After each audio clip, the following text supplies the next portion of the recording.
Ayan, hello guys. Kumusta mga kaibigan?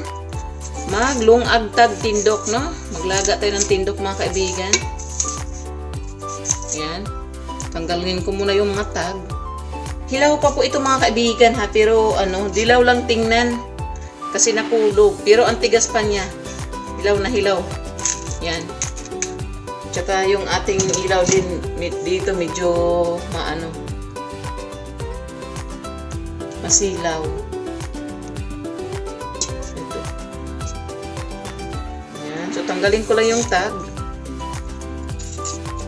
So yung tindok dito mga kaibigan or plantain bananas, no, 68 cents ang isang piraso. So kulang sobra 40 pesos, no, isa. Yan, tinanggalan natin yung tag, yung label niya. Sakto mga kaibigan dahil meron tayong bula dito, oh. Ito yung aking pwede hapunan or almusal. Ilang araw din to mga kaibigan, yung ating nilagang tindok or plantain bananas. Ayan. Bumibili lang ako mga kaibigan kapag gulang o malalaki, no? Kasi per piraso eh. Lugi ka kung bibili ka ng maliliit. Ay!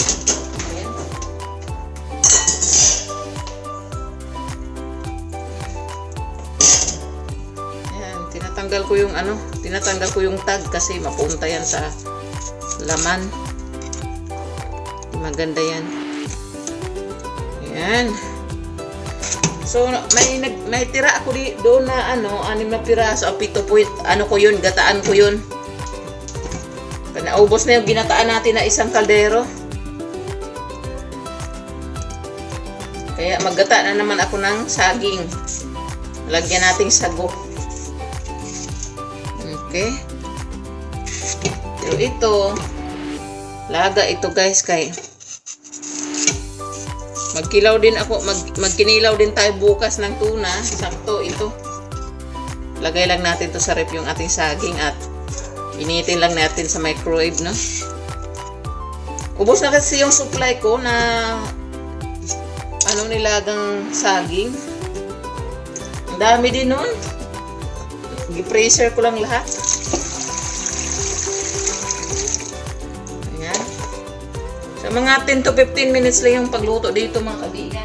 Meron akong 6 na piraso pala yung tira. Pang yun, pang ginataan.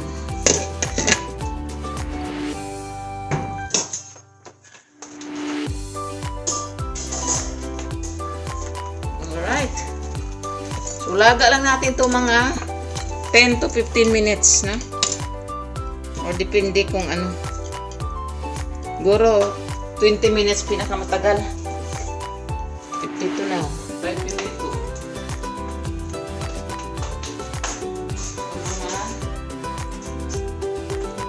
Mga 6:10. Tingnan natin mga 6:10. 16 minutes na yan. Alright mga kaibigan, see you later. Kumulo na. So high heat yung stove natin guys ha. Okay. Hello guys. Ayan, mga una punta mga kaibigan. Ayan, so ito muna yung aking parang pang merienda, no? Kasi wala pang hapunan, maaga pa sa hapunan.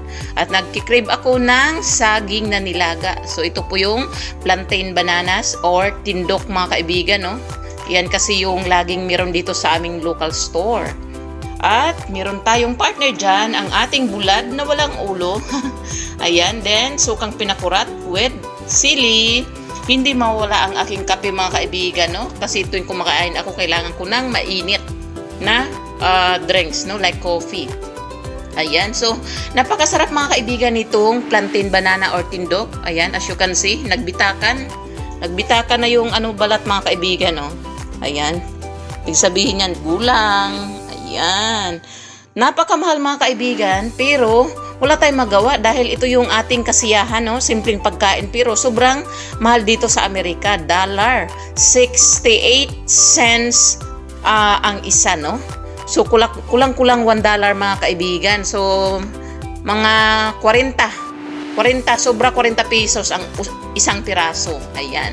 Kaya pinipili ko talaga yung mga malalaki para hindi lugi kasi per piece kasi mga kaibigan, no? Ayan. So, isang piraso, busog na ako niyan mga kaibigan, 2 hiwa. Kaya naman kainan na. Let's eat. Thank you for watching.